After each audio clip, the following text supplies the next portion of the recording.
One of the most prominent topics at this year's Mining Indaba is downstream value addition. And with us is an expert that focuses entirely on midstream manufacturing. And she's going to tell us a little bit more. Thank you so much, Madelein. So as a business that focuses, as I mentioned in my intro, on downstream side of things, what are some of the challenges that you're currently experiencing and how have you managed to get past them? Nastasia, thank you. Nice to be speaking to you today. Our company, we are not a mining company. We are a refiner. So we produce a very pure product. And in order to do that, you need some ingredients. And one of the key ingredients for us is electricity. And then some of the other ingredients are sulfuric acid, ammonia, a few different chemicals.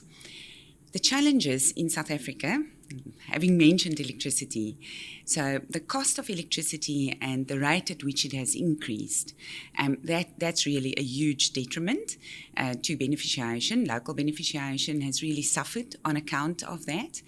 I'm sure you're well aware. Closing of ferrochrome smelters, ferromanganese, silicon, ferrosilicon, steel production, a string of closures have happened on account of that particular challenge. In our case, at Manganese Metal Company, we use a vast amount of electricity. We are one of Eskom's largest users. So you can imagine the impact of a double-digit increase. 1 year, maybe you can accommodate it. A decade, more than a decade of double-digit increases have really hurt our business. So the challenge to be competitive with our Chinese peers, because the landscape for manganese metal is China-dominated. More than 95% is made in China. So it is difficult to compete. To overcome it, in our case, our product has a purity that's higher than that of our Chinese peers. So we are able to command a premium on the price. However, that premium, if the gap between the electricity cost increase and the price premium, of course, the electricity cost increase was given back to us in a weakening rand, because as the country became less competitive, our currency devalues. So we've just been able to tread water. Now, that's not really attractive, right? You want to make money. Fortunately, the way the government has made the decision to open up the power generation market, allow more independent producers to be in the game, and the separation of generation and transmission, that has allowed us now to purchase renewable energy and for a substantial volume of our power requirement, and that's going to help us going forward to be a little bit more competitive. Manganese is one of the minerals that's considered a critical mineral. Given the conversation around critical minerals, in what way have you had to adapt your strategy in order to tap into those opportunities that everyone's talking about right now? So manganese metal, which we produce, the high purity, 99.9%, our company has been producing it for over 50 years already. And for the last 15, we have been supplying it into the lithium-ion battery industry. So we are a current participant and incumbent supplying one of the critical materials needed for the global energy transition. However, we are also adding to our capacity. We are doing a self-funded capacity addition. It's a brownfield project. So at our existing facilities in Mbombela, Nelspruit, we have 28,000 tons per year manganese metal capacity. We are currently adding a new plant that will produce 6,000 tons of high purity manganese sulfate monohydrate, which is called HPMSM. And that is one of the critical materials used by the battery industry. And in fact, it's one battery grade manganese is a strategic material also for the European Union, and it's also on the US list of the materials for which they need strategic reserves. In your previous response, you touched on some of the challenges that you experience and how you've had to deal with them. I think in addition to the fact that we've been hearing around the topic of value addition, we've also been hearing about infrastructure challenges, especially for those mining companies that are, operating within the continent. For you, have there been any infrastructure challenges? And I think I'm just trying to tie it into some of the conversations that you mentioned a bit earlier on, so the challenges you've experienced. Talk to me about some of the infrastructure challenges associated with manganese production, and again, how you've managed to sort of float around them. Sure. Yes, you have to adapt. If you can't adapt to the changing environment, you are dead. So in terms of just touching back on the power supply, we have been a customer of Eskom for, we are in our 51st year. I just have to say that we have never been not supplied by electricity. So we have had load curtailment. Just when everybody else experienced load shedding, we have experienced load curtailment, but on account of a firm supply agreement and due to the nature of the electro-winning process that we have. So I just don't want to say that Eskom has ever dropped us in terms of supply. It's just pricing that's hurting. The other infrastructure, main infrastructure requirement, of course, is transport links. So we don't mine ourselves, but we purchase manganese ore from the Kalahari, where all of the manganese production happens. And we used to receive for 40 of the 50 years on rail. Once a week, a large train with many wagons would arrive and deliver the ore for our plant. And slowly but surely, that has been replaced. 80% on rail, 20 road trucks, then 70, 50. Today, we are fully on road trucks, and that is it's costly. It adds complexity. Our site has a siding. It was designed to receive raw material on rail. And then the same for our final product, which we export. We export through the ports of Maputo and the port of Durban. We used to put all of our final product in bulk bags, in containers, load containers on site. We have a siding on site. We have a crane that puts it elegantly on the rail truck, and the same, on the rail wagon. And then the same story happened. Transnet's inability to provide a reliable service means currently our inbound raw material, our outbound final product, travel on road. So we had to, for example, spend money to install a different crane, a gantry crane, because the crane that was there is designed to put something on a rail wagon, so a road truck can't fit underneath it. So we had to build something else. We have to also manage the flow of these containers and all these trucks. Our site was not designed for it. It was designed for an efficient rail-based transport. So it's we have been able to overcome it with extra costs, with extra complexity, but with a lot of frustration because it's so inefficient. Of course, some of the costs we can pass on, but you cannot pass on all of the costs, so it does dip into your profit margin. When you look back at these challenges that you've had to circumvent and come up with your own solutions, and I can imagine there are those who are going to watch this interview and think, we see opportunities to want to do what you do or to want to work together. Mm-hmm. What are some of the lessons that we can take away from your experience in having to deal with the challenges that you mentioned? What is the one lesson that sort of comes to mind?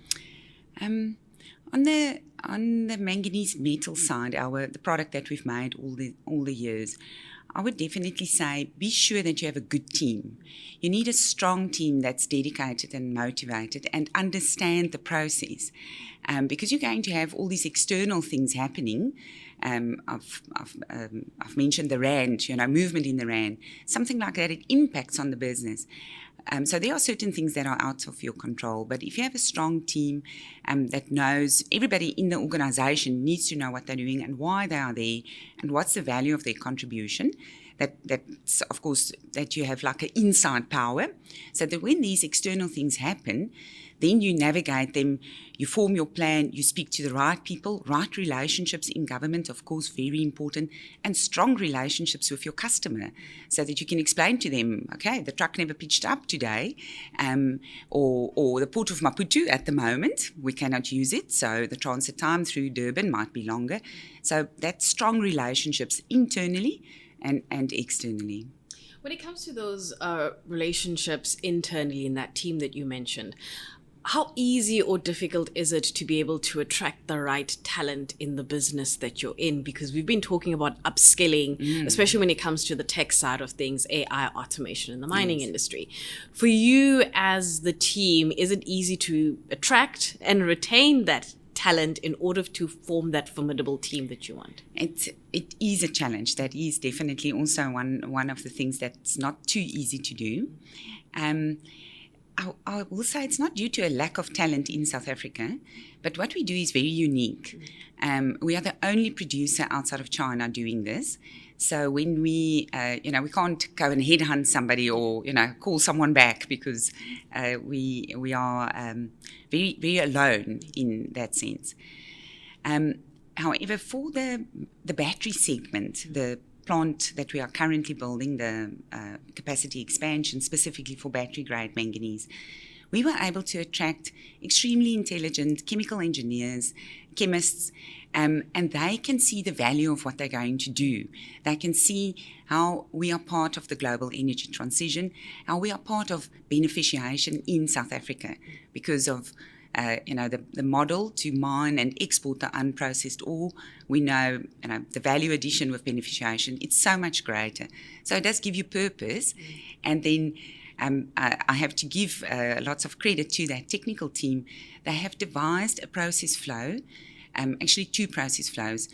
The first one was to process manganese ore, the regular grade which we buy from the Kalahari area, into high purity manganese sulfate monohydrate, which is quite a feat on account of extremely strict chemical specifications.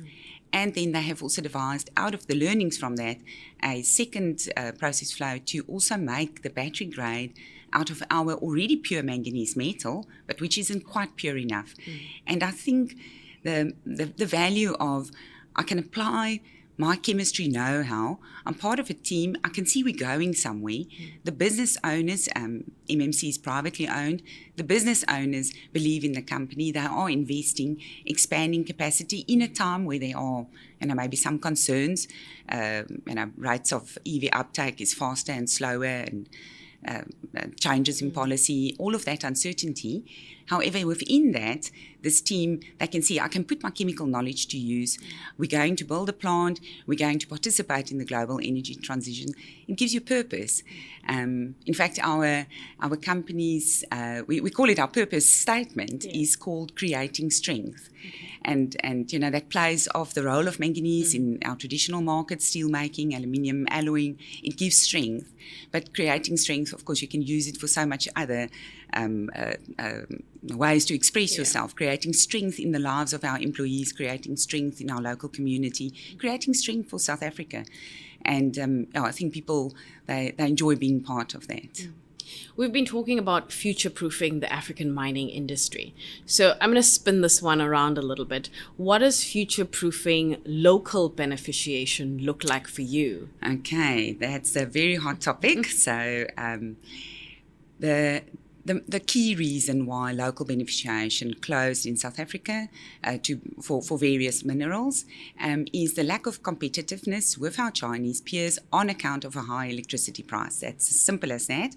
Of course, other logistics challenges and market price fluctuations, those things, they do play a role.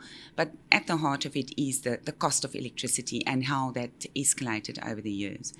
So future-proofing is continue to invest in Eskom where it's needed. So, do the clever things.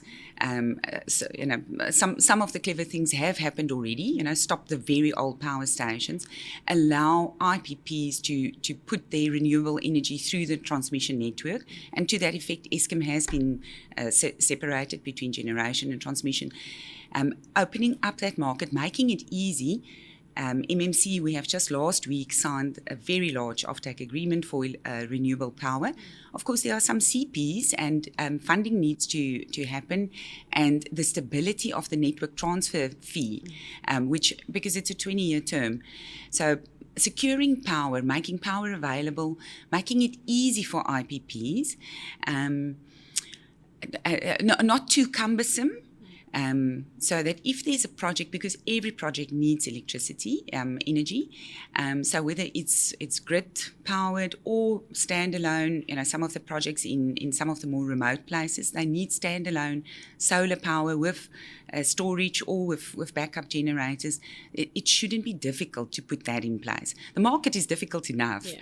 But the access to power and stable pricing, that will future-proof that local beneficiation. Thank you so much. Thank you. For more insights, you can go to miningindaba.com.